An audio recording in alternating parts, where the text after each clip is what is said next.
Hi friends, welcome back to Ramesh cooking channel. ನಾನಿವತ್ತು ನಿಮಗೆ ಈ ವಿಡಿಯೋ ಮೂಲಕ ಚಿಕ್ಕವರಿಂದ ದೊಡ್ಡವರೆಗೂ ಇಷ್ಟಪಟ್ಟು ತಿನ್ನುವಂತಹ ದೋಸೆ ರೆಸಿಪಿ ತೋರಿಸ್ತಾ ಇದ್ದೀನಿ. ಇದಕ್ಕೆ ಬೆಸ್ಟ್ ಕಾಂಬಿನೇಷನ್ ಆಗಿ ಚಟ್ನಿ ಪಲ್ಯ ತೋರಿಸ್ತಾ ಇದ್ದೀನಿ. ಬನ್ನಿ ಹೇಗೆ ಮಾಡೋದು ಅಂತ ನೋಡೋಣ. 2 ಕಪ್ಪಲ್ಲಿ ಅಕ್ಕಿ ತೊಗೊಂಡಿದ್ದೀನಿ, ಇನ್ನೊಂದು ಕಪ್ಪಲ್ಲಿ ಉದ್ದಿನಬೇಳೆ ತೊಗೊಂಡಿದ್ದೀನಿ. 1 ಕಪ್ ಬಂದು 1/4 kg ಆಗುತ್ತೆ. 2 ಕಪ್ ಸೇರಿದ್ರೆ ಅರ್ಧ kg ಅಕ್ಕಿಗೆ 1/4 ಕಪ್ಪಷ್ಟು ಉದ್ದಿನಬೇಳೆ. ನಾನು ಉದ್ದಿನ ಕಾಳು ತೊಗೊಂಡಿದ್ದೀನಿ. ನೀವು ಉದ್ದಿನ ಬೇಳೆ ತೊಗೊಳಂಗಿದ್ರೆ ಅರ್ಧ ಕಪ್ ಹಾಕ್ಕೊಳ್ಳಿ. 2 ಸ್ಪೂನಷ್ಟು ಕಡಲೆಬೇಳೆ, 1 ಸ್ಪೂನು ಉದ್ದಿನ ಕಾಳು ಇವೆಲ್ಲ ಹಾಕ್ಕೊಂಡು ಒಂದು 2ರಿಂದ 3 ಸಲ ನೀಟಾಗಿ ವಾಶ್ ಮಾಡ್ಕೋಬೇಕು. ವಾಶ್ ಮಾಡಿದ್ಮೇಲೆ 1 ಲೀಟ್ರಷ್ಟು ನೀರು ಹಾಕಿ ಇದನ್ನು ಮುಚ್ಚಳ ಮುಚ್ಚಿ ನೆನೆಗೆ ಬಿಡಬೇಕು. ಮಿನಿಮಮ್ ಒಂದು 8 ಅವರ್ ನೆನೆಯಲೇಬೇಕು. ಈಗ ಅವಲಕ್ಕಿ ನಾನು 1/4 ಕಪ್ ತೊಗೊಂಡಿದ್ದೀನಿ. ಇದನ್ನು ರುಬ್ಬೋವಾಗ ಒಂದು ಅರ್ಧ ಗಂಟೆ ಮುಂಚೆ ನೆನೆಸಿದ್ರೆ ಸಾಕು ಅವಲಕ್ಕಿ. ಈಗ ನೋಡಿ, ನಾನು ರುಬ್ಬೋಕ್ಕಿಂತ ಮುಂಚೆ ಅರ್ಧ ಗಂಟೆ ಮುಂಚೆ ಇದನ್ನು ನಾನು ನೆನೆ ಹಾಕ್ಕೊಂಡಿದ್ದೀನಿ. ಈಗ ಇದನ್ನು ಮಿಕ್ಸಿ ಜಾರ್ಗೆ ಹಾಕ್ಕೊಂಡು ಎಲ್ಲ ರುಬ್ಕೊಳ್ಳೋಣ. ಅವಲಕ್ಕಿ ನೆನೆಸಿದವಲ್ಲ ಅದು ಸ್ವಲ್ಪ ಹಾಕ್ಕೊಂಡು ನುಣ್ಣಗೆ ರುಬ್ಕೋಬೇಕಾಗತ್ತೆ. ಇದು ಮಾರ್ನಿಂಗ್ ಬ್ರೇಕ್ಫಾಸ್ಟ್ಗಾಗಿರ್ಬೋದು, ಮಧ್ಯಾಹ್ನ ಲಂಚ್ಗಾಗಿರ್ಬೋದು ತುಂಬ ಚೆನ್ನಾಗಿರುತ್ತೆ. ಇದು ಮಕ್ಕಳ ಬಾಕ್ಸ್ಗೆ ಹಾಕಿ ಕಳಿಸಿದ್ರೆ ತುಂಬ ಇಷ್ಟಪಟ್ಟು ತಿಂತಾರೆ ದೋಸೆನ. ಈಗ ನೋಡಿ, ಈ ಥರ ನುಣ್ಣಗೆ ರುಬ್ಕೋಬೇಕಾಗುತ್ತೆ. ನಾವು ರುಬ್ಕೊಂಡು ಒಂದು ಪಾತ್ರೆಗೆ ಹಾಕ್ಕೊಳ್ಳೋಣ. ಅದೇ ರೀತಿ ನಾವು ಎಷ್ಟು ತೊಗೊಂಡಿದ್ದೇವೆ ಕ್ವಾಂಟಿಟಿ ಅಷ್ಟನ್ನು ರುಬ್ಕೊಂಡು ಒಂದು ಪಾತ್ರೆಗೆ ಹಾಕ್ಕೊಳ್ಳೋಣ. ಈಗ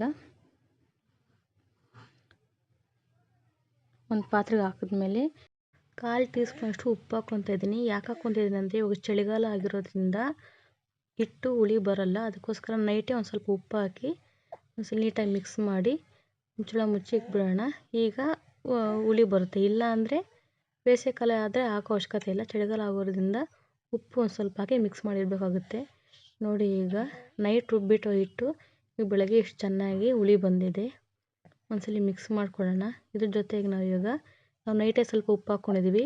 ಈಗ ದೋಸೆಗೆ ಎಷ್ಟು ಬೇಕೋ ಅಷ್ಟು ಉಪ್ಪು, 1 ಸ್ಪೂನಷ್ಟು ಸಕ್ಕರೆ ಯಾಕೆ ಹಾಕ್ಕೊತಿದ್ದೀನಿ ಅಂದರೆ ದೋಸೆ ಕಲರ್ ಬರುತ್ತೆ, ನೋಡೋಕ್ಕೆ ಚೆನ್ನಾಗಿರುತ್ತೆ. ಅದಕ್ಕೋಸ್ಕರ ಹಾಕಿ ಒಂದ್ಸಲ ಮಿಕ್ಸ್ ಮಾಡ್ಕೊಳ್ಳೋಣ. ಉಪ್ಪು ಮತ್ತು ಸಕ್ಕರೆ ಹಿಟ್ಟೊಳಗಡೆ ನೀಟಾಗಿ ಬೆರೆಯೋ ಹಾಗೆ ನೀಟಾಗಿ ಎಲ್ಲ ಒಂದ್ಸಲ ಮಿಕ್ಸ್ ಮಾಡ್ಕೋಬೇಕಾಗುತ್ತೆ. ಇದನ್ನು ಪಕ್ಕಕ್ಕಿಟ್ಟು ಈಗ ಇದಕ್ಕೆ ಚಟ್ನಿ ರೆಡಿ ಮಾಡ್ಕೊಳ್ಳೋಣ.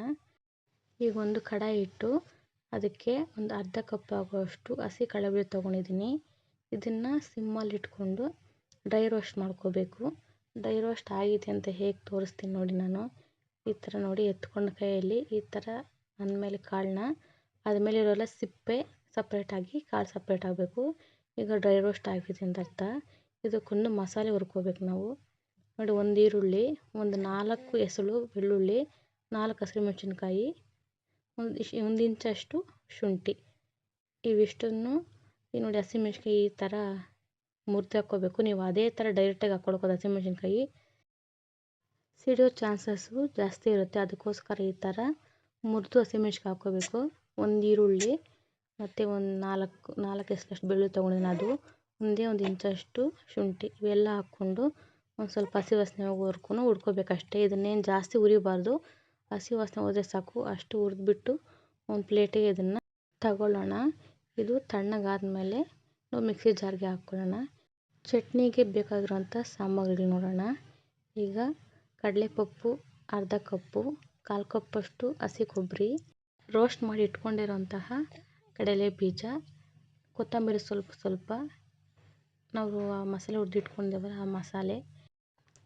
ಮಿಕ್ಸಿ ಜಾರ್ಗೆ ಕಡಲೆ ಬೀಜ, ಹಸಿ ಕೊಬ್ಬರಿ, ಕಡಲೆಪಪ್ಪು, ನಾವು ಹುರಿದಿಟ್ಕೊಂಡಿರೋಂತಹ ಮಸಾಲೆ, ರುಚಿಗೆ ತಕ್ಕಷ್ಟು ಉಪ್ಪು, ಅರ್ಧ ನೆಲ್ಲಿಕಾಯಿ ಗಾತ್ರದಷ್ಟು ಹುಣಸೆಹಣ್ಣು ಜಾಸ್ತಿ ಹಾಕಬಾರ್ದು, ಸ್ವಲ್ಪ ಹಾಕ್ಕೊಳ್ಳಿ ಸಾಕು, ಟೇಸ್ಟಿಗೆ ಮಾತ್ರ ಅಷ್ಟೇ.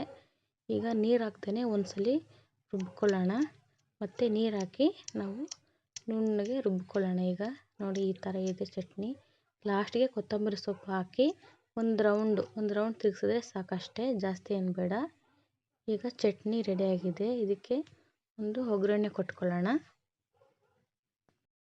ಒಂದು ಕಡಾಯಿ ಇಟ್ಕೊಂಡು ಅದಕ್ಕೆ 2 ಟೇಬಲ್ ಸ್ಪೂನಷ್ಟು ಎಣ್ಣೆ, ಒಂದು 1/4 ಟೀ ಸ್ಪೂನಷ್ಟು ಸಾಸಿವೆ, ಒಂದು ಸ್ವಲ್ಪ ಕರಿಬೇವು, ಒಂದು ಸ್ವಲ್ಪ ಇದು ರೋಸ್ಟ್ ಆದಮೇಲೆ ನಾವು ಮಾಡಿಟ್ಕೊಂಡಿರೋಂತಹ ಚಟ್ನಿ ಒಳಗಡೆ ಇದನ್ನು ಹಾಕಿ ಮಿಕ್ಸ್ ಮಾಡ್ಕೊಳ್ಳೋಣ.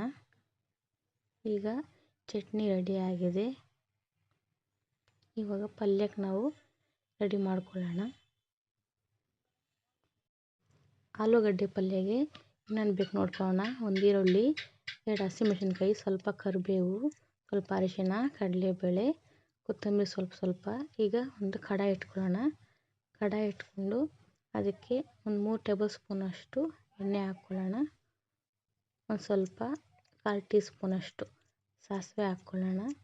ಕಡಲೆಬೇಳೆ ಹಾಕ್ಕೊಂಡು ಸ್ವಲ್ಪ ಕಡಲೆಬೇಳೆ ರೋಸ್ಟ್ ಆಗಬೇಕು. ಸ್ವಲ್ಪ ಕಡಲೆಬೇಳೆ ರೋಸ್ಟ್ ಆದಮೇಲೆ ನಾವು ಕಟ್ ಮಾಡಿ ಇಟ್ಕೊಂಡಿರೋಂತಹ ಹಸಿರು ಮೆಣಸಿನ್ಕಾಯಿ, ಒಂದು ಸ್ವಲ್ಪ ಕರಿಬೇವು, ಉದ್ದುದ ಕಟ್ ಮಾಡಿದಂತಹ ಈರುಳ್ಳಿ ಇದು ಹಾಕ್ಕೊಂಡು ಈರುಳ್ಳಿಯಲ್ಲಿ ಹಸಿ ವಾಸನೆ ಹೋಗೋವರೆಗೂ ಸ್ವಲ್ಪ ಫ್ರೈ ಮಾಡ್ಕೋಬೇಕು. ದೋಸೆ ಜೊತೆ ಯಾರಿಗೆಲ್ಲ ಆಲೂಗಡ್ಡೆ ಪಲ್ಯ ಇಷ್ಟ ಕಮೆಂಟ್ ಮಾಡಿ. ಈಗ ನೋಡಿ ಈರುಳ್ಳಿ ಫ್ರೈ ಆಗಿದೆ. ರುಚಿಗೆ ತಕ್ಕಷ್ಟು ಉಪ್ಪು ಹಾಕ್ಕೊತಾ ಇದ್ದೀನಿ. ನಾನು ಆಲೂಗಡ್ಡೆ ಬೇಯಿಸುವಾಗ ಒಂದು ಸ್ವಲ್ಪ ಉಪ್ಪು ಹಾಕಿದ್ದೀನಿ. ಈಗ ನಿಮಗೆ ಆಲೂಗಡ್ಡೆ ಪಲ್ಯಕ್ಕೆ ಎಷ್ಟು ಉಪ್ಪು ಬೇಕೋ ಅಷ್ಟು ಹಾಕ್ಕೊಳ್ಳಿ. ಈಗ ತಗೊಂಡಿರೋಂಥ ಅರಿಶಿನ ಸ್ಮ್ಯಾಶ್ ಮಾಡಿಟ್ಟಿದ್ದೀನಿ ನೋಡಿ, ಆಲೂಗಡ್ಡೆ ಬೇಯಿಸಿ ಸ್ಮ್ಯಾಶ್ ಮಾಡಿಟ್ಟಿದ್ದೀನಿ. ಈ ಆಲೂಗಡ್ಡೆ ಹಾಕ್ಕೊಂಡು ಒಂದ್ಸಲ ನೀಟಾಗಿ ಮಿಕ್ಸ್ ಮಾಡ್ಕೊಳ್ಳೋಣ. ಮಿಕ್ಸ್ ಆದಮೇಲೆ ಲಾಸ್ಟಲ್ಲಿ ಸ್ವಲ್ಪ ಕೊತ್ತಂಬರಿ ಸೊಪ್ಪು ಹಾಕ್ಕೊಂಡು ಇನ್ನೊಂದ್ಸಲ ಮಿಕ್ಸ್ ಮಾಡ್ಕೊಳ್ಳೋಣ. ಈಗ ಆಲೂಗಡ್ಡೆ ಪಲ್ಯ ರೆಡಿಯಾಗಿದೆ. ಈಗ ನಾವು ದೋಸೆ ಬ್ಯಾಟರ್ ಏನಿದೆ ಅದನ್ನು ಈಗ ಹಾಕ್ಕೊಳ್ಳೋಣ. ನೋಡಿ, ಸ್ಟವ್ ಮೇಲೆ ಒಂದು ತವ ಇಟ್ಟು ಅದಕ್ಕೆ ಎಣ್ಣೆ ಹಾಕ್ಕೊಂಡು ದೋಸೆ ಬ್ಯಾಟರ್ನ ಇದಕ್ಕೆ ಹಾಕ್ಕೊಳ್ಳೋಣ. ಹಾಕಿ ನಿಧಾನವಾಗಿ ಈ ಥರ ರೌಂಡ್ ಶೇಪಲ್ಲಿ ಬರೋ ಹಾಗೆ ಮಾಡ್ಕೋಬೇಕು. ದೋಸೆ ಹಾಕಿದ್ಮೇಲೆ ಅದರ ಸುತ್ತಲೂ ಸ್ವಲ್ಪ ಎಣ್ಣೆ ಹಾಕ್ಕೊಳ್ಳೋಣ. ದೋಸೆನ ಒಂದು ಸೈಡು ನೀಟಾಗಿ ಬೇಯಿಸ್ಕೋಬೇಕು. ಬೆಂದಮೇಲೆ ಇನ್ನೊಂದು ಸೈಡ್ ನೀಟಾಗಿ ಬೇಯಿಸ್ಕೊಳ್ಳೋಣ. ನೋಡಿ, ಈಗ ಬೆಂದಿದೆ. ಇದನ್ನು ತಟ್ಟೆಗೆ ಸರ್ವ್ ಮಾಡ್ಕೊಳ್ಳೋಣ. ಮನೆಯಲ್ಲೇ ಸುಲಭವಾಗಿ ಈ ಥರ 2 ಬಟ್ಲು ಹಾಕ್ಕೊಂಡು ಮನೆಯಲ್ಲೇ ರುಬ್ಬಿ ಮಾಡ್ಕೋಬೋದು. ಮಿಷಿನ್ಗೆ ಹೋಗಿ ರುಬ್ಬಿಸ್ಕೊಬಂತ ಅವಶ್ಯಕತೆ ಇಲ್ಲ. ಆರಾಮಾಗಿ ಮನೆಯಲ್ಲೇ ಮಾಡ್ಕೋಬೋದು. ಈ ರೆಸಿಪಿ ನಿಮಗೆ ಇಷ್ಟ ಆಗಿದ್ದರೆ ಪ್ಲೀಸ್ ಲೈಕ್ ಮಾಡಿ, ಶೇರ್ ಮಾಡಿ, ಸಬ್ಸ್ಕ್ರೈಬ್ ಮಾಡಿ. ಪಕ್ಕದಲ್ಲಿರೋ ಬೆಲ್ಲೈಕನ್ನು ಕ್ಲಿಕ್ ಮಾಡಿ. ನೀವು ಸಬ್ಸ್ಕ್ರೈಬ್ ಮಾಡ್ಕೊಳ್ಳೋದ್ರಿಂದ ನಮಗೆ ಹೆಚ್ಚಾಗಿ ವಿಡಿಯೋ ಮಾಡೋದಕ್ಕೆ ಮೋಟಿವೇಶನ್ ಆಗುತ್ತೆ. ಪ್ಲೀಸ್ ಸಬ್ಸ್ಕ್ರೈಬ್ ಮಾಡ್ಕೊಳ್ಳಿ. Thank you.